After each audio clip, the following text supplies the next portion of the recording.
Praise the Lord. மீட்பர் ரட்சகருமாகிய இயேசு கிறிஸ்துவின் இந்த 42 அன்பின் வாழ்த்துக்கள். எல்லோரும் எப்படி இருக்கிறீங்க? நல்லா இருக்கணும். கர்த்தரை நாம் மகிமைப்பட்டோம். சங்கீத புஸ்தகம் 31 சங்கீதம் 15, Psalms 31:15. என் காலங்கள் உம்முடைய கருத்தில் இருக்கிறது, என் சத்துகளின் கைக்கும் என்னை துன்பப்படுதலின் கைக்கும் என்னை தப்புவையும். எல்லாருமே ஏதாவது ஒரு விஷயங்களில் நம்ம லைஃப்பை ஒப்பு கொடுத்துருப்போம். என் லைஃப் இப்படி இருக்கணும், என் குடும்பம் இப்படி இருக்கணும், எங்கள் வீடு இப்படி இருக்கணும், எங்கள் பிஸ்னஸ் இப்படி இருக்கணும், நாங்கள் ஏசப்பாக்குள் இப்படி இருக்கணும், நல்ல பரிசுத்தாவின் கனிகள் இருக்கணும், பரிசுத்தாவின் வரங்கள் இருக்கணும், வல்லமை இருக்கணும், அபிஷேகம் இருக்கணும். ஒவ்வொருத்தருக்கும் ஒரு விதமான ஆசைகள் இருக்கலாம். ஆனால் அத்தனை தேசத்து ராஜாக்களையும் மேற்கொண்ட இந்த தாவீதுக்கு எவ்வளோ பேர் ஆசை பாருங்களேன். என் காலங்கள் உங்கள் கரத்தில் இருக்கிறது. அவருக்கு எவ்வளோ ஆசை இருந்தால் கர்த்தர் மேலே அவ்வளோ ஒரு பாச நேசத்தை அவர் சாக்ரிஃபைஸோடு காத்திருந்திருப்பார்.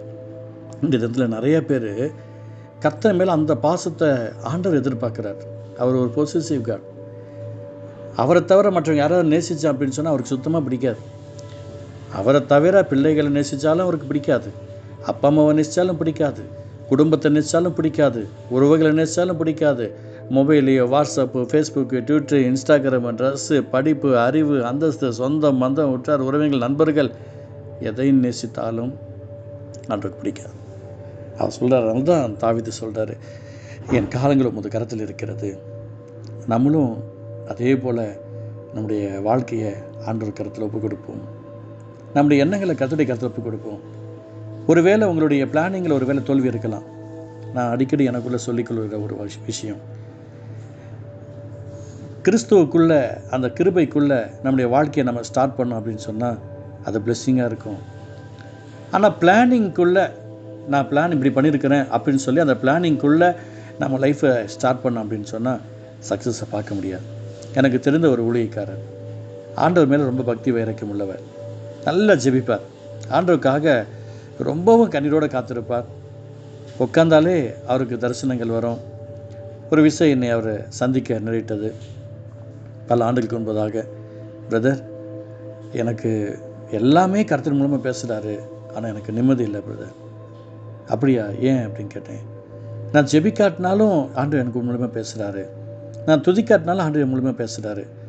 சில நேரத்தில் நான் ஜெபம் பண்ணுவேன், சில நேரத்தில் நான் பாடுவேன், ஆனாலும் கர்த்தர் மூலம் பேசிட்டு தான் இருக்கிறாரு. பண்ணாலும் பேசுகிறாரு, எப்படி அப்படின்னு சொல்லி கேட்டார். நான் சொன்னேன், கிருபையை கொண்டு நம்ம கட்டப்படணும். ஆனால் ஆண்டோடைய அன்பு இல்லாமல் நம்ம ஜெயிக்கணும்னு நினச்சா அப்படின்னு சொன்னால் அதை சக்ஸஸை பார்க்க முடியாது.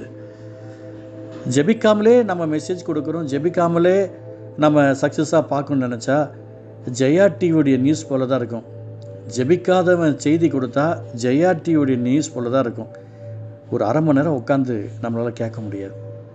அதே மாதிரி தான் பிரதர், தரிசனம் நீங்கள் பார்க்குறதும், நீங்கள் சொப்பனை பார்க்குறதும், திருக்கதரிசனம் உரைக்கிறதும், வரங்கள் வல்லமைகள் கனிகள் செயல்படுவதும் ஆண்டவருடைய கிருபை. ஆனால் அந்த கிருபை நம்ம அதை வளர பண்ணணும் அப்படின்னு சொன்னால் நீங்கள் அவருக்காக ஆண்டவர் சமூகத்தில் உட்காரணும்.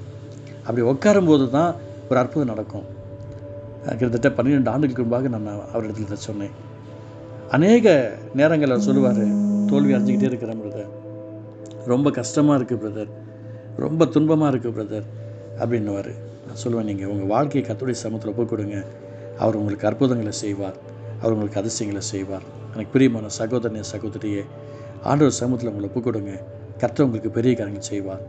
அன்பு தகப்பனே, இந்த வார்த்தையின் மூலமாக நீர் கிருபை செய்வதற்காக ஸ்தோத்திரம். இதை கேட்டுக்கொண்டிருக்கிற ஒவ்வொருத்தரும் தன்னுடைய வாழ்க்கையை உங்களுடைய சமூகத்தில் அர்ப்பணிக்க இரக்கம் பாராட்டும், கிருபை செய்யும். இயேசு நல்ல பிதாவே, ஆமென், ஆமென்.